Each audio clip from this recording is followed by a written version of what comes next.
Bueno, buenas tardes para todos. Muchas gracias por la invitación a este espacio. Vamos a presentar el próximo momento, que tiene que ver con el título de la conferencia es Parques tecnológicos, clústeres y sistemas locales de innovación, un modelo de referencia. Quien nos va a compartir su experiencia, su conocimiento, es Piercarlo Solà. Piercarlo y yo vamos a armar un team donde vamos a mezclar tonadas, porque yo soy cordobés y hablo cordobés básico, y Piercarlo es italiano, pero vive en Brasil. Así que va a ser una melange de tonadas seguramente.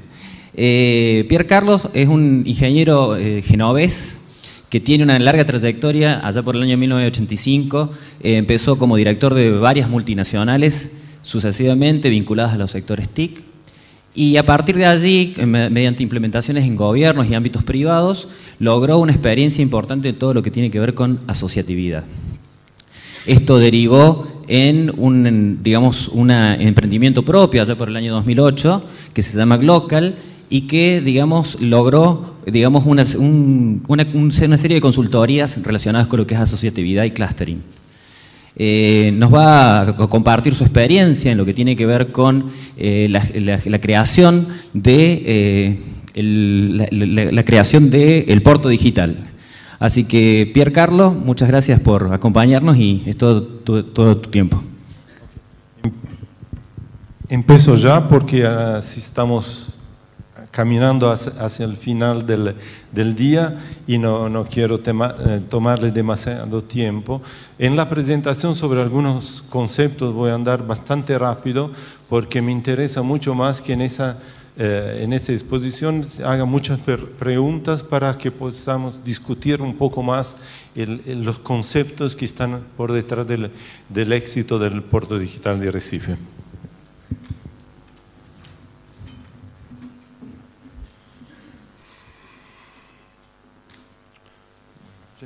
Perfecto. Bueno, en primer lugar me gustaría hacer algunas definiciones porque normalmente se usan expresiones como parque tecnológico, clúster, así como si fueran sinónimos. En realidad el concepto es un poco distinto y introducir el concepto de sistema local de innovación, que no es original nuestro, es algo que deriva de los estudios de Porter, de Edquist y otros estudiosos del trabajo en conjunto del desarrollo local en función de la cooperación entre actores económicos y políticos, para que se entienda bien cómo un lugar improbable como en el nordeste de Brasil, que conocido más por las playas y por el turismo, desarrolló algo que en la Asociación Internacional de los Parques Tecnológicos y Científicos, la IASP, considera uno entre los 4 más interesantes parques tecnológicos en el mundo. Tanto que en 2013 el Congreso Mundial del IASP será en el Puerto Digital de Recife. Bueno, entonces vamos a ver las definiciones de parque tecnológico. Parque tecnológico, que es, digamos, el nivel más bajo, si podemos usar esa expresión, de una actividad asociativa, es esencialmente una área, generalmente, pero no necesariamente cedida por el poder público, y donde se instalan algunas empresas, ¿no?, intensivas en uso tecnológico. Hay parques tecnológicos especializados en sectores específicos, hay parques tecnológicos genéricos, hay mix variado de esas cosas. Normalmente en esos casos la intervención del poder público es muy limitada. Se limita a algunos incentivos, alguna obra de urbanización, la disponibilización de infraestructura, pero no hay una intervención muy fuerte del poder público. Y normalmente esas iniciativas se traducen más en una actividad de reorganización del territorio que un verdadero proyecto de desarrollo económico local. En el caso del clúster ya evoluciona un poco más porque Normalmente los clústeres son específicos, el clúster de TIC, el clúster automotivo, el clúster de la biotecnología.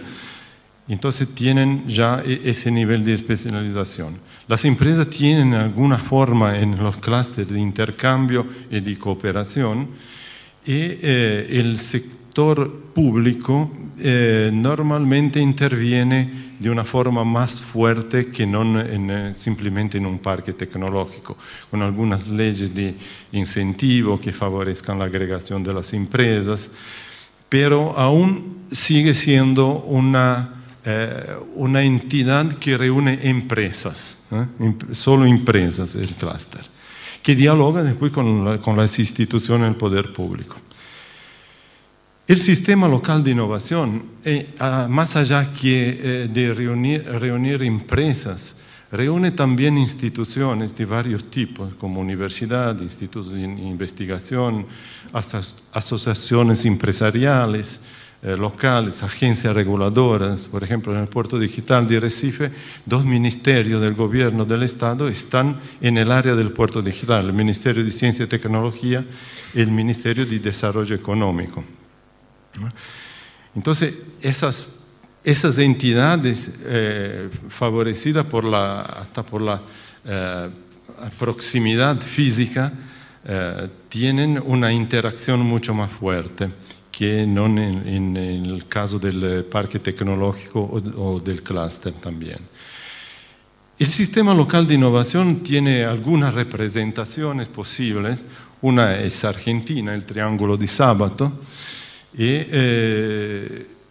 donde se ven las 3 componentes: gobierno, estructura productiva e infraestructura científico-tecnológica. El modelo que más se quedó como modelo de referencia en el mundo es el modelo del triple helix, que lo vemos. Es muy interesante notar cómo, no sé si, bueno, esa parte es una parte fundamental, porque en el punto de intersección entre gobierno, universidad e industria es que se genera un espacio de gestión de las innovaciones, sea institucionales, sea organizacionales. Costumo decir que la experiencia del Puerto Digital es una experiencia de innovación tecnológica, pero mucho más una experiencia de innovación institucional y de relaciones entre los actores involucrados. Como modelo de referencia usamos el modelo del diamante de Porter extendido.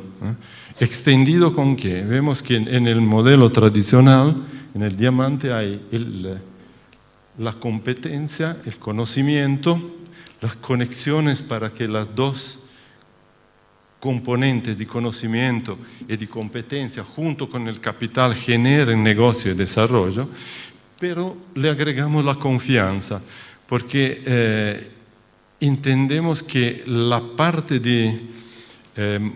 que funciona como un acelerador de la maturidad del proyecto es la interrelación que se establece entre todas las componentes. Y así que, jugando un poco, hicimos una fórmula matemática donde M es el nivel de madurez de la iniciativa. Y ese nivel de madurez es función de los aportes conceptuales, operacionales del gobierno, de la industria, de la academia, todo elevado a C, donde C es la capacidad de cooperar, es la confianza. Con ese modelo, cuanto más se trabajó muchísimo en el Puerto Digital para desarrollar ese nivel C, la capacidad de colaborar entre los varios actores. Muchísimo, hasta manejando elementos intangibles, las relaciones interpersonales informales. Muchos productos nuevos fueron diseñados en la servilleta de papel en mesa de bar. El bar lo gerenciaba la gestión del Puerto Digital. Era un espacio de convivencia, de encuentros informales. Hacíamos un happy hour una vez por mes, que era el happy hour de las empresas del puerto, y que se extendía noche adentro. Allá todos tocan música, todos son artistas, allá de software, Y así que bueno, la noche era muy propicia para desarrollar nuevos productos y nuevas colaboraciones. Bueno, el modelo que nos elegimos, voy a detenerme un poco más en ese modelo, porque me parece extremadamente interesante. Decidimos usar el modelo del cubo. El cubo porque los tres lados del cubo son iguales. Entonces tenemos los tres ejes, que son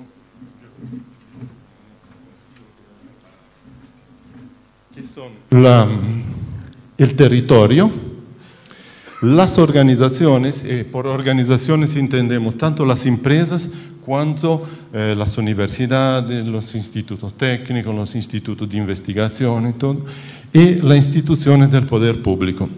Ahora, lo que es interesante en ese modelo, que cada pareja de ejes, por ejemplo, instituciones y territorio, tiene su significado. Generan el encuentro entre instituciones y territorio, generan las agencias de desarrollo local. El territorio y las organizaciones, los parques tecnológicos. Las instituciones y las organizaciones, normalmente las políticas industriales del país o de la región. Los clústeres, por ejemplo, lo vemos como una parte del sistema local de innovación, donde tenemos una componente fuerte de organizaciones y de territorio y una componente mucho menor del poder público institucional.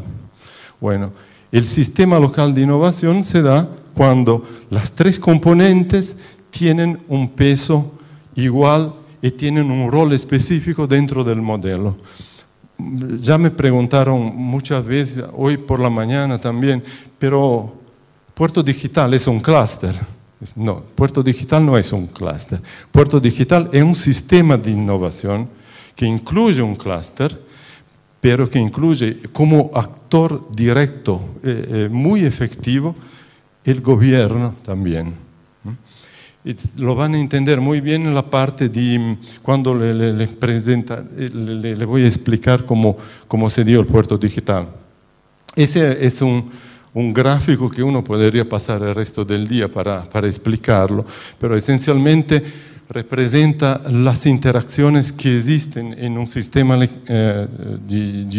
local de innovación de clase mundial, donde hay una infraestructura que es fundamental. Por infraestructura no es simplemente la infraestructura física, pero también otra componente como espacio para capacitación, laboratorios, incubadoras, oficinas de negocio, instrumentos jurídicos y financieros también. Todo eso hace la infraestructura del sistema de innovación. La educación profesional, muy importante. Por ejemplo, en el sector de TIC es muy común que se esperen especialistas con nivel universitario, cuando hoy un programador se forma con 200 horas de un curso muy bien estructurado. Eso tiene un reflejo social también muy interesante, porque, por ejemplo, chicos de comunidades más pobres pueden participar de un curso profesional de 200 horas con pasantías y becas garantizadas por las empresas que hacen parte del sistema de innovación y ya tienen acceso al mundo del trabajo a los 16 años. Y después las dos vertientes de los nuevos negocios, de la innovación y nuevos productos y procesos. Todo eso en general genera inversiones. Porque ese es un ambiente virtuoso donde salen sea innovación tecnológica, entonces hay problemas, por ejemplo, de gerenciar la propiedad intelectual, cómo hacer la transferencia de tecnología, problemas de incubación de empresas y parques tecnológicos. Por ejemplo, un ejemplo del éxito del Puerto Digital fue que el proceso de incubación fue invertido con relación a lo que sucede normalmente. O sea, se hizo un gran esfuerzo para llevar el mercado para dentro de la academia. Normalmente muchos nuevos emprendimientos incubados son el resultado de una tesis maestría o de doctorado de algunos profesores de la universidad, que son interesantes, pero no tienen necesariamente vinculación con el mercado. Nosotros invertimos el proceso. Necesidad del mercado, vamos a ver cómo lo podemos solucionar con la tecnología dentro de las universidades. Entonces, ese análisis generaba una primera bifurcación. ¿Es un proyecto, o sea, es una necesidad puntual, específica, o es un producto? ¿Existe algún grado de generalización posible? Si fuera un producto, se montaba una primera unidad operacional que era incubada, que hacía el spin-off, y se tornaba una empresa con mercado ya garantizado. Entonces, la tasa de sobrevida de las empresas incubadas en el puerto digital es de 100%. Ninguna empresa cerró. Lo máximo que sucedió es que fueron vendidas para empresas mayores y los dueños que se quedaron con mucha plata en el bolsillo. El caso específico de Recife, vamos a ver. Teníamos un problema, buscamos una solución y le voy a contar cómo eso evoluciona en ese año. ¿Cuál era el problema entonces? Una fuerte base académica, con un centro, por ejemplo, en el Centro de Informática de la Universidad Federal de Pernambuco, había 70 doctores en la época, estamos hablando del año 2000 más o menos, que regresaban del doctorado de Europa y que habían hecho una apuesta sobre un lenguaje de desarrollo de sistemas que en la época no era tan común, que era el lenguaje el Java, el Java Language, que fue una apuesta ganadora. La Sun Microsystems certificó el primer centro, el único centro Java One en Latinoamérica, fue en la Facultad de Informática de la Universidad Federal de Pernambuco. Había entonces esa base muy fuerte en el lado académico. También había una tradición empresarial en el sector. Por ejemplo, dos de las más antiguas empresas de software de Brasil son de Recife.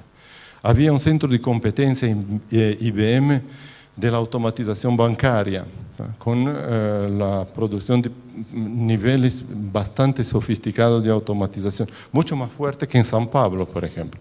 Me acuerdo que yo era director de Olivetti y nuestro cliente de San Pablo, el banco, era un banco de San Pablo, compró el Banorte en Recife.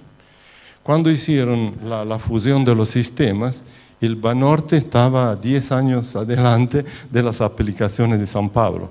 Obviamente ganaron las aplicaciones de San Pablo porque tenían mucha más plata, pero bueno, la competencia técnica existía y existía un universo de más o menos 300 empresas de software. Pero ¿cuál era? Eso no parece ser un problema, pero el problema existía, era un ecosistema muy frágil. No había políticas públicas sectoriales. Había una baja competitividad de mercado, a pesar de la calidad tecnológica, porque las empresas de software que tenían una origen muy técnica se preocupaban mucho más con la componente tecnológica que con la componente mercadológica. Así que, bueno, tenían soluciones óptimas que eran invendibles, no las podía comprar nadie. Y el resultado de eso era que muchos talentos se iban a otros lugares. Por ejemplo, hoy en el centro de Microsoft en Seattle, centro de investigación en Redmond, hay 32 profesionales de Recife que se recibieron en la universidad y se fueron a trabajar afuera. 32 es un problema. Si fuesen 300 sería una solución porque lo traemos de vuelta con todos los pedazos de Microsoft juntos, ¿no? Entonces, ¿qué sucedía? Que la sociedad local tenía los costos, pero no tenía beneficios de producir esos recursos técnicos de calidad. Y las personas formadas localmente, costos, generaban riqueza en otros lugares del país o del mundo. Entonces, ¿cuál fue la solución encontrada para eso? En el año 2000, empresas, gobierno y universidad resuelven buscar una solución por esa cosa. Entonces, se reconoce que existen las condiciones básicas para la estructuración de un polo de desarrollo de software, ainda sin una definición clara de qué tipo de polo sería un parque tecnológico, sería un clúster, ¿sí? Pero se percibió que valía la pena investigar más el modelo del sistema local de innovación. También porque esa economía que estaba se estructurando era una economía muy globalizada, entonces se afirma el principio de empresa de clase mundial. Muchos de los emprendedores del sector decían, pero ¿por qué? Yo no voy a exportar. Sí, pero tu competidor internacional está acá. Si quieres ganarle, tienes que tener su calidad, su nivel de capacidad de atacar el mercado. Por eso la clase mundial era la más apropiada y se eligió ese modelo del sistema local de innovación con las características de clase mundial extendida. Y eso no fue irrelevante porque desde el principio, desde la concepción, quedó muy claro que teníamos que trabajar muchísimo la componente, la quinta componente, la quinta C, que era la capacidad de cooperar entre las empresas.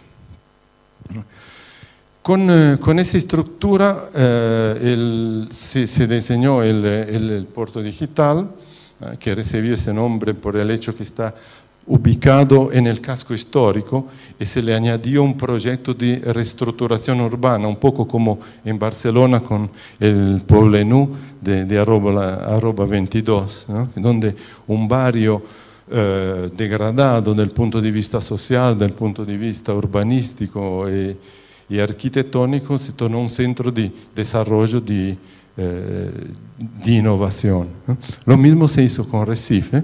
Reestructuramos algo como 50.000 metros cuadrados de edificios históricos que fueron destinados a hospedar empresas de software. Y al mismo tiempo, eso fue un paso extremadamente importante, el poder público, que era el inductor de ese proceso, reconoció que no tenía las competencias necesarias para manejar ese tipo de proyecto.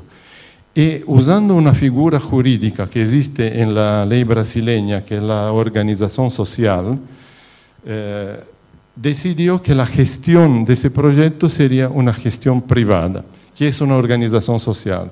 Es una asociación privada sin fines de lucro. El gobierno, el Estado puede firmar acuerdos, contrato de gestión es el nombre técnico, por lo cual repasa recursos que tienen un objetivo específico. Entonces, te doy esa plata para hacer esas cosas. Y al fin del año se presta cuenta al Tribunal de Cuentas del Estado. Entonces, ese núcleo de gestión del puerto digital es exactamente esa organización privada que recibió del gobierno la tarea de implementar el proyecto del Sistema Local de Innovación Puerto Digital. Recibió recursos financieros y recursos materiales como edificios históricos que estaban en el poder público pero sin uso. Entonces toda la parte de revitalizar el barrio, el Consejo de Administración del Núcleo de Gestión del Puerto Digital era hecho por 19 miembros por ley. Por la ley brasileña de las organizaciones sociales, el Estado es minoritario, entonces puede tener al máximo el 40% de los asientos, aunque sea el inductor y le ponga la plata para que empiece a trabajar inicialmente. Los demás representantes eran representantes de la sociedad civil. Por ejemplo, teníamos un representante de los artistas que tenían su taller de trabajo en el área del puerto digital. Teníamos representantes de los dueños de restaurantes y bares. Obviamente teníamos representantes de las empresas de software, de las asociaciones de clases, de todo lo que hacía parte del mundo institucional del software. Los resultados, hoy, un poco más de 200 empresas, 6.500 profesionales de TIC y áreas afines con 75% de nivel universitario. La facturación esperada por ese año de las empresas de $600 millones. El núcleo de gestión del puerto digital maneja hoy algo como a 70 millones, 30 millones de dólares de fondos públicos para nuevos programas y proyectos, 2 fondos de capital de riesgo nacionales, y acabamos de cerrar un acuerdo con el Business Accelerator de la George Washington University, que también van a participar de ese fondo. 2 fondos públicos, uno de aval y uno de capital humano. ¿Qué son esos fondos? Normalmente cuando una empresa de software va a pedir dinero a un banco, le piden garantías, pero una empresa de software no tiene bienes para garantizar el préstamo. Así que el fondo de aval entraba cubriendo la garantía requerida por el sector bancario. El fondo de capital humano era un fondo que por cada peso de inversión de las empresas o en cursos de capacitación o en actividad de mejoría de la calidad como certificaciones, entraba con más un peso. Así que bajaba por la mitad el costo de la empresa en ese proceso de mejora de la calidad. Tras 3 años de funcionamiento del fondo, la realidad contabilizada era que por cada peso del fondo, en realidad el sector privado había hecho una inversión de 3 pesos. Y no se quedó en el 1 a 1, el 1 a 3, porque fue un inductor de nuevo. El hecho que el Estado se comprometía con la mejora de la calidad fue un estímulo para que el sector privado invirtiera más.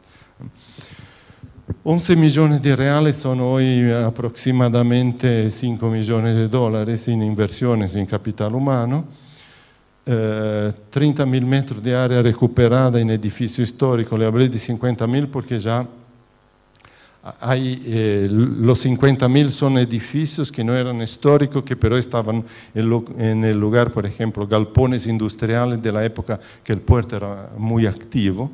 Hoy el puerto está a 30 kilómetros de Recife, así que el puerto histórico no tiene mucha utilidad. E incubadora con 15 startups. Esas son las empresas, algunas de las empresas internacionales que están en el puerto digital hoy, con su laboratorio, con sus equipos de personas. Les quiero mostrar esta, no se lee muy bien, pero es Ogilvy, que es uno de los grandes grupos de comunicación, de propaganda, de publicidad mundial. Eso es bastante interesante porque tiene mucho a ver con la evolución futura del puerto digital que ya empezó, ¿no? Y acá cuando yo le hablo, por ejemplo, ¿dónde está? Bueno, uno de los resultados que nos estamos bastante orgullosos es la acción social que estaba en el DNA del proyecto. O sea, el proyecto era un proyecto de desarrollo económico a partir de las TICs, pero tenía 2 otras componentes. La revitalización urbana del casco histórico y la inclusión social de las personas pobres que vivían en el área del puerto digital. Entonces, se hicieron muchos cursos, inclusive con el aporte del BID, con el aporte también de la USAID.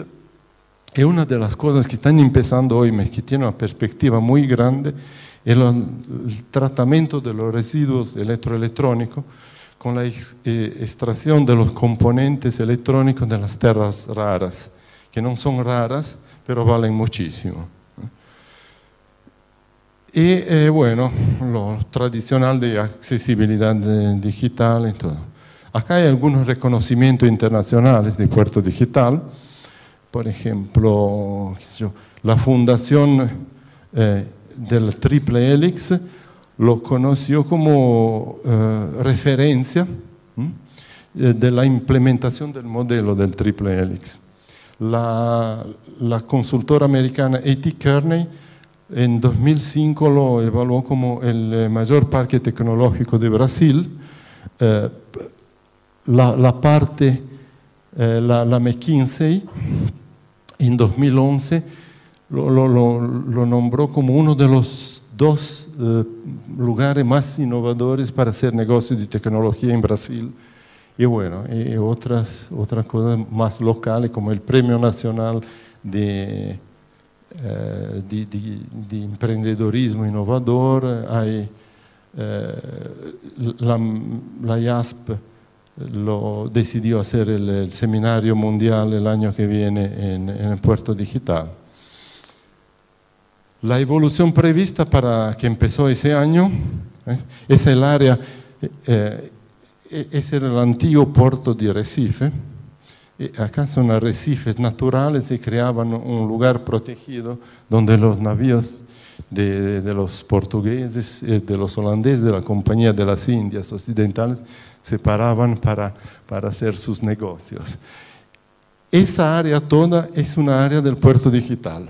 Se destina a cualquier empresa de TIC, servicios afines y ahora también de la economía creativa que se instale acá, va a gozar de todos los beneficios de ser una empresa del puerto digital. Y esos son beneficios tangibles como algunas reducciones de impuestos, ¿no? Pero beneficio intangible. Algunas empresas nos dijeron que participar de una licitación pública o de una concurrencia privada, decir yo soy una empresa del puerto digital, somos puntos en la evaluación final.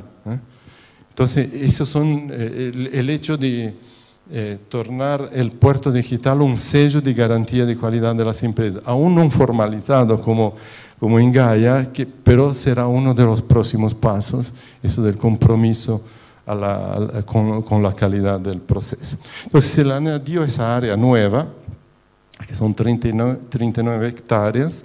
En esa área nueva se compraron 3 edificios, uno más nuevo, que va a sufrir una intervención grande, y 2 antiguos que serán completamente reestructurados, manteniendo todas las características históricas.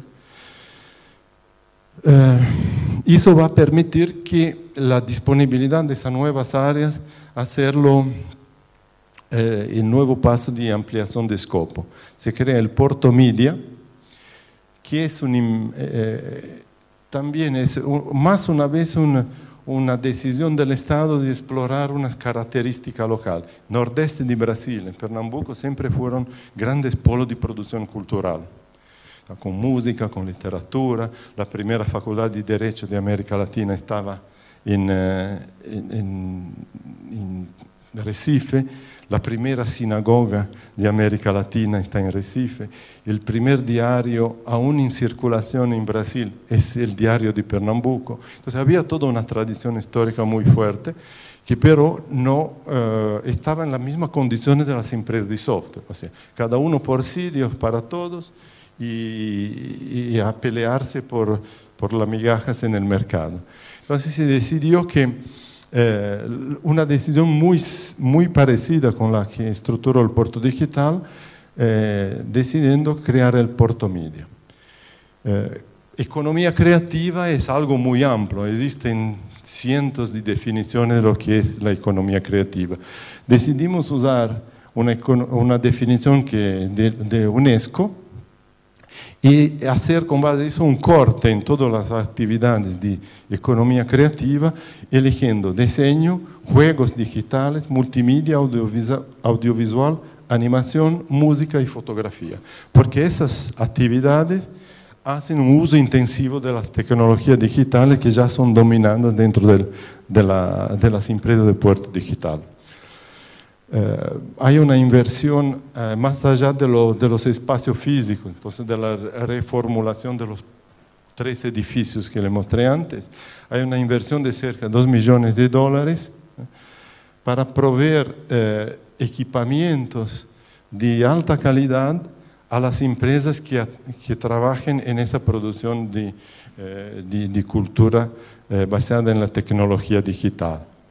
Entonces, por ejemplo, la finalización del audio, del vídeo, de las imágenes, la parte de grabación, por ejemplo, de sonidos, todo con nivel profesional. Hoy los equipos que están siendo instalados en Puerto Digital son los tops que se encuentran en Brasil. Y también fueron creados un observatorio de la economía creativa, tecnología y negocio, y siempre dentro de la concepción que el intangible puede tornarse plata, crear un espacio de convivencia, un café jardín donde las personas se encuentran libremente, discuten proyectos, nuevas iniciativas, nuevas cosas. Un acento particular, porque eso es algo que yo empecé en la parte de los juegos digitales, que hoy en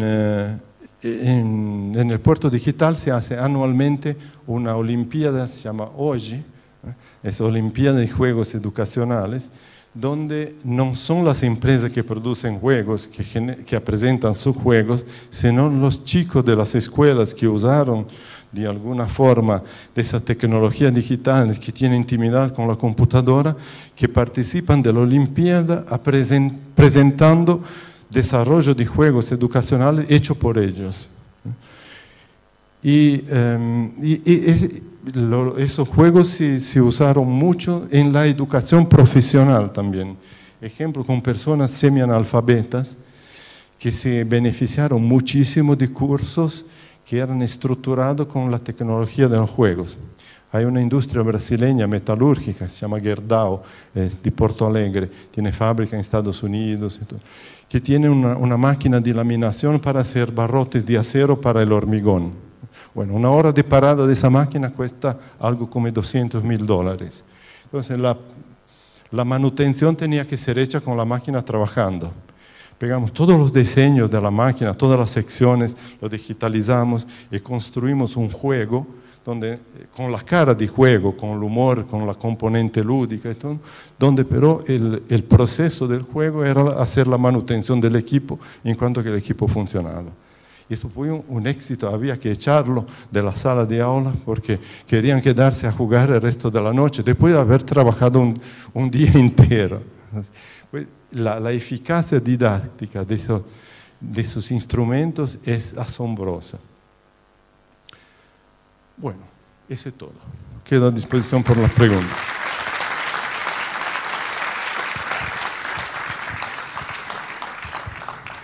Bueno, Pierre, muchas gracias por esta presentación. Hay algunas preguntas. Invito a los asistentes si tienen alguna otra inquietud que plantear. Yo mientras voy a hacerle alguna inquietud que veníamos conversando con Pierre antes de la presentación. Y que tiene que ver justamente con la pregunta que hace uno de los asistentes. Estuvimos hablando de clúster, estuviste hablando de Porto Digital, diferenciaste. Por ahí los que estamos en este clúster de 10 años, vemos que el paso siguiente sería Porto Digital o Porto Córdoba. En ese sentido, digamos, todo requiere un afianzamiento desde el punto de vista de la asociatividad. Y la asociatividad, digamos, cuando es en un único sector, la transversalidad que tiene el Porto Digital es muy manifiesta, hasta mencionabas artistas, tiene, digamos, una componente cuando son de un solo sector, es vertical. ¿Cómo gestionaron ustedes desde la posición de Porto Digital y desde el clúster, que está previo, esto de la convivencia entre lo que sería la competencia natural que hay entre empresas, que son del mismo sector, y esto de sumarse en un concepto de asociatividad en pos de un crecimiento y de llegar a constituir el Porto Digital? Esta inquietud me parece que es importante para nosotros desde el punto de vista de la solidificación de nuestro clúster propio y, por qué no, de la proyección con un criterio expansivo. Y la relaciono porque a la pregunta que me hace uno de los asistentes, porque también, además de lo que yo te consultaba, me preguntan directamente, ¿existe posibilidad de cooperación entre pequeñas empresas y multinacionales? Justamente, digamos, son actores de distinto rango, chicos, medianos, grandes, pero del mismo sector. Esa relación, por favor. Bueno, las cosas nunca son tan simples como parecen en una presentación. Entonces, en el primer momento fue un esfuerzo muy grande hacer con que las empresas empezaran a colaborar y entender el valor de la colaboración. Claro, había algunas empresas que eran mucho más sensibles, había otras que eran más resistentes. Las empresas chicas tenían alguna ventaja que la ayudaba, porque en general eran muy especializadas. Tenían competencia muy profunda, pero en algo muy específico. Entonces lo que logramos mostrarle principalmente a las empresas chicas que tenían miedo de alguna forma de ser superadas y ultrapasadas por las empresas grandes, es que en realidad cada uno tenía su espacio, que el problema era participar y participar con calidad. Entonces, por ejemplo, el salto definitivo se dio cuando en una licitación pública del operador del sistema eléctrico nacional, 3 empresas de Recife, que cada una tenía su solución específica y complementar con las otras, se juntaron, crearon una empresa de scopo temporario, que es una figura prevista en la legislación, y le ganaron de IBM. A partir de ese momento quedó muy claro para todos que la colaboración existía. Y no solo existía, como tenía resultado muy positivo. El otro lado de las multinacionales, justamente porque había una especialización fuerte, las multinacionales, por ejemplo, Motorola fue uno de los primeros que invirtieron mucho en el desarrollo de software para teléfonos celulares que no se vendían en Brasil. Ya los primeros smartphones de Motorola, la parte del sistema operacional era desarrollado en Recife por empresas pequeñas, algunas que tenían especialización en interfase gráfica, otras. Entonces, existe sí esa posibilidad. Microsoft, el centro de competencia de Microsoft, el XML que yo presentaba antes, tiene el sello Microsoft, tiene fondo Microsoft, pero son 3 empresas chicas locales con competencia específica en el sector. Gracias, Pierre. Otra consultita. Desde tu experiencia en cuanto a este concepto de asociatividad aplicado, de vertical o transversal, ¿cuáles crees vos que son en el marco de la realidad que tenemos hoy desde una Latinoamérica que viene históricamente de ser productora de bienes básicos, o de productos básicos, y que intenta vender inteligencia? ¿Cuáles serían, digamos, los elementos que le dan sustentabilidad a instituciones como los clústeres, como el nuestro o los que vos has transitado? Mira, en el caso del puerto digital no existía un clúster formalizado, así que existían las empresas, existía una acción tipo clúster, pero hecha de una forma no institucional. Entonces el problema de la sustentabilidad se puso para el puerto digital. Como el modelo elegido es un modelo de implementación de políticas públicas, nosotros defendemos que hay que tener recursos públicos, ya que implementamos políticas públicas, para garantizar la sustentación a lo largo del tiempo de ese proyecto. Al mismo tiempo, para quedarse un poco desvinculado del poder público y tener algunos grados de libertad a más, el puerto digital tiene que generar recursos propios. ¿Y cómo lo genera? Por ejemplo, con el alquiler de espacio calificado en los edificios históricos reestructurados, con la prestación de servicios a las empresas, business intelligence, cursos, programas de certificación común. Todas esas actividades generan recursos. Nosotros pensamos que una buena proporción es algo de 60-40, 60% de generación de recursos propios y 40% de recursos públicos. Hoy estamos en la posición contraria, estamos con 60% de recursos públicos y un 40% de recursos generados por la actividad del puerto digital. Bueno, Pierre, los tiempos son tiranos, se dice en la televisión. Hasta acá llegamos. Muchísimas gracias por compartirnos tus valiosas experiencias en este recorrido que tenés. Y bueno, agradecidos a la audiencia por escuchar. Gracias a ustedes por estar acá y quedo a disposición de ustedes.